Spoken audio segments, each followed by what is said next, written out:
Good evening.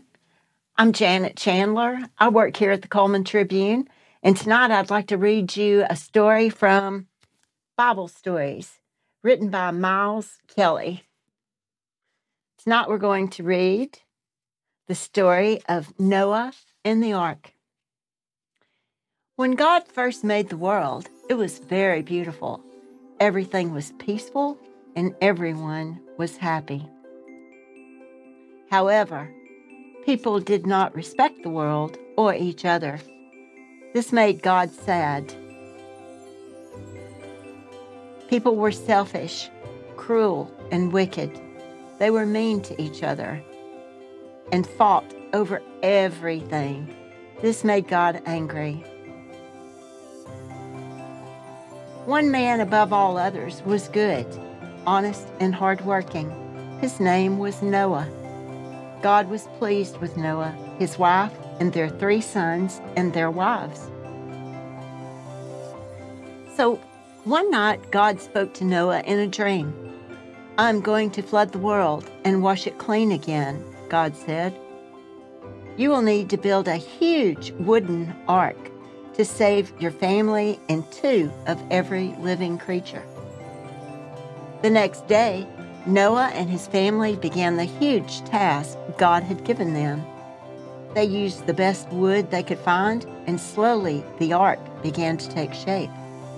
"We must give it a roof of reeds and coat it with tar to make it watertight," said Noah. Eventually, the ark was finished.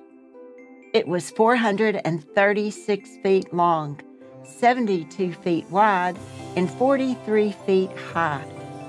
There were 3 decks with lots of room for Noah, his family, and all the animals. "Now we must find food for everyone," said Noah. While they loaded the ark, Noah's neighbors looked on and laughed.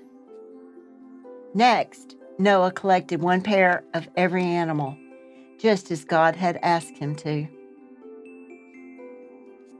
The animals walked, hopped, crawled, slithered, and flew 2 by 2 onto the ark.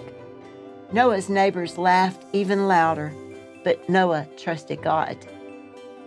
1 week later, God sent the first storm clouds, and it began to rain.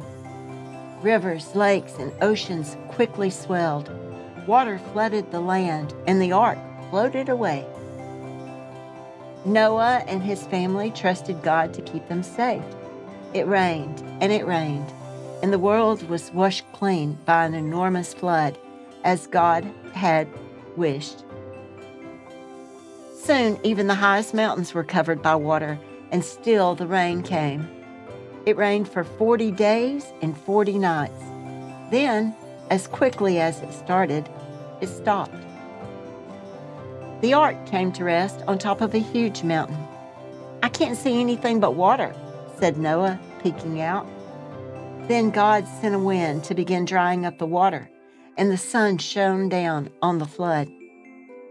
Noah waited for a week, then he sent out a raven. "If there is dry land anywhere, the raven will find it," he said to himself. But before long, the raven came back to the ark.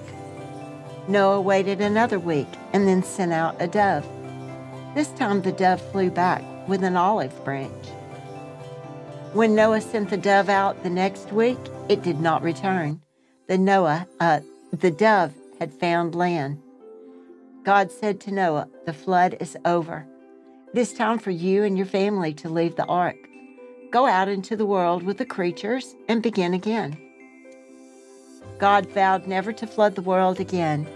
He made a rainbow to remind everyone of his promise. The end. Thank you, and have a good evening with sweet dreams.